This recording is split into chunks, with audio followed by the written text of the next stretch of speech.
નમસ્કાર. ચાલો આજે એક એવી વસ્તુ વિશે વાત કરીએ જે દરેક ફેક્ટરી અને વર્કશોપ માટે ખૂબ જ જરૂરી છે, જ્યાં પણ કેમિકલ્સનો ઉપયોગ થતો હોય. અને આપણે કેમિકલ્સની દુનિયાની ગાઈડબુક પણ કહી શકીએ. અને આનું નામ છે મટીરિયલ સેફ્ટી ડેટા શીટ, એટલે કે MSDS. શું ક્યારેય એવો વિચાર આવ્યો છે કે ફેક્ટરીમાં કે લેબમાં જે કેમિકલ્સ પડ્યા હોય છે, જે દેખાવમાં તો સાવ સામાન્ય લાગે, એ ખરેખર કેટલા ખતરનાક હોઈ શકે છે? ઘણીવાર આ જોખમો આપણી નજર સામે નથી હોતા, પણ એનાથી બચવું અને એને સમજવું એ પૂરેપૂરું આપણા હાથમાં છે. તો ચાલો આમાં જરા ઊંડા ઉતરીએ. ખબર છે, દરેક કેમિકલની પોતાની એક અલગ જ કહાની હોય છે. એટલે કે એ શું છે, એનો સ્વભાવ કેવો છે, અને માની લો કે કંઈ ગડબડ થઈ તો આપણે શું કરવાનું? જો આપણે સુરક્ષિત રહેવું હોય તો બસ આટલી વાર્તા જાણવાની જરૂર છે. પણ સવાલ એ છે કે આ વાર્તા આપણને કહેશે કોણ? બસ આ જ સવાલનો જવાબ છે MSDS, એટલે કે મટીરિયલ સેફ્ટી ડેટા શીટ. આ જ એ સેફ્ટી ગાઈડ છે જે આપણને દરેક કેમિકલ વિશે બધું જ, શરૂઆતથી અંત સુધી બધું જ જણાવે છે. સાવ સાદી ભાષામાં કહીએ તો MSDS એક ઓફિશિયલ ડોક્યુમેન્ટ છે. એ કોઈપણ કેમિકલની સુરક્ષા, આપણા સ્વાસ્થ્ય પર એની અસર અને પર્યાવરણ સાથે જોડાયેલી બધી જ માહિતી આપે છે. એનો મતલબ એ થયો કે કોઈપણ કેમિકલને સમજવા માટે આનાથી વધારે ભરોસાપાત્ર બીજું કંઈ નથી. એને કોઈપણ કેમિકલનું આઈડી કાર્ડ જ સમજી લો. જેમ આપણા લાયસન્સ પર આપણો ફોટો, નામ, સરનામું, બધી વિગતો હોય છે ને, બસ એ જ રીતે MSDSમાં એ કેમિકલની આખી જન્મકુંડલી હોય છે. ઓકે, તો હવે વાત કરીએ એ ભાગની જે સૌથી વધુ ગંભીર છે, MSDSનો સેક્શન 2.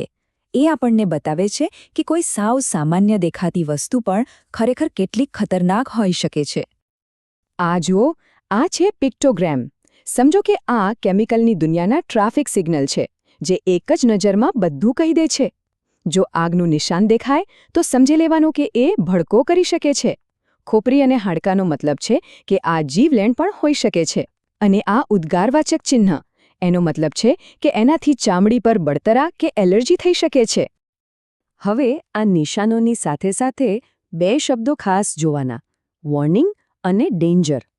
વોર્નિંગ એટલે કે પીળી લાઇટ જેવું, સાવધાન રહો.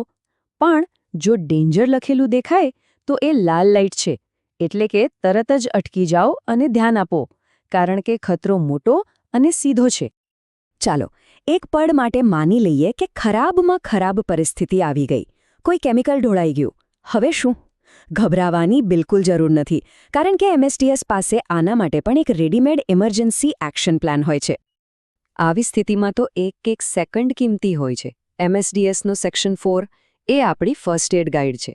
જો કેમિકલ ચામડીના સંપર્કમાં આવે તો તરત જ એમાં લખેલી સૂચના મુજબ એને સાફ કરો. અને જો આંખમાં જાય તો સીધા જ નજીકના આઈ વોશ સ્ટેશન તરફ દોડો. હવે આગ લાગે એટલે સીધું પાણી નાખી દેવાનું એવું હંમેશા નથી હોતું, ખાસ કરીને કેમિકલ ફાયરમાં. MSDSનો સેક્શન 5 આપણને બરાબર જણાવે છે કે કઈ આગ બુઝાવવા માટે કયું હથિયાર, એટલે કે કયું ફાયર એક્સટિંગ્વિશર વાપરવું. યાદ રાખજો, અમુક કેમિકલની આગ પર પાણી નાખવાથી એ ઓલવાવાને બદલે ભડકો થઈ શકે છે. આપણે ત્યાં એક કહેવત છે ને કે પાણી પહેલાં પાળ બાંધવી. તો ચાલો હવે એ જોઈએ કે MSDS આપણને કોઈ મુસીબતમાં પડતા પહેલાં જ એનાથી બચવામાં કઈ રીતે મદદ કરે છે. આનો જવાબ આપણને મળશે સેક્શન 8માં. PPE એટલે કે પર્સનલ પ્રોટેક્ટિવ ઇક્વિપમેન્ટ. આ આપણું સુરક્ષા કવચ છે.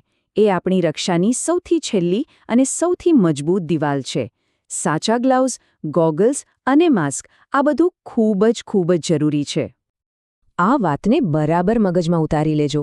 યોગ્ય PPE વગર કામ કરવું એ બિલકુલ એવું જ છે જાણે કોઈ સૈનિક હથિયાર વગર જ યુદ્ધના મેદાનમાં કૂદી પડે. આવું જોખમ ક્યારેય ન લેવાય. તો આ બધી વાતનો સાર શું છે? એ જ કે જ્ઞાન એ ફક્ત તાકાત નથી, પણ આપણી સુરક્ષા પણ છે. યાદ રાખજો, MSDS એ ખાલી એક કાગળનો ટુકડો નથી, એ એક લાઈફ સેવર છે. એ એક એવી શક્તિ છે જે આપણને સાચા અને સુરક્ષિત નિર્ણયો લેવામાં મદદ કરે છે, જેથી કામ પર આવેલ દરેક વ્યક્તિ સાંજે સહી સલામત પોતાના ઘરે પાછી જઈ શકે. તો હવે પછી જ્યારે પણ કોઈ કેમિકલનું કન્ટેનર હાથમાં આવે ત્યારે 1 સેકન્ડ માટે રોકાઈને વિચારવું જોઈએ, શું મને આની કહાણી ખબર છે? અને યાદ રાખજો, એનો જવાબ હંમેશા આપણી આસપાસ જ હોય છે. એ વાત હંમેશા યાદ રાખવી કે સુરક્ષા આપણી પોતાની પસંદગી છે અને સાચી જાણકારી જ આપણને સાચો નિર્ણય લેવામાં મદદ કરે છે. આવા જ બીજા મહત્વના વિષયો વિશે જાણવા માટે ચેનલને સબસ્ક્રાઇબ કરવાનું ભૂલતા નહીં.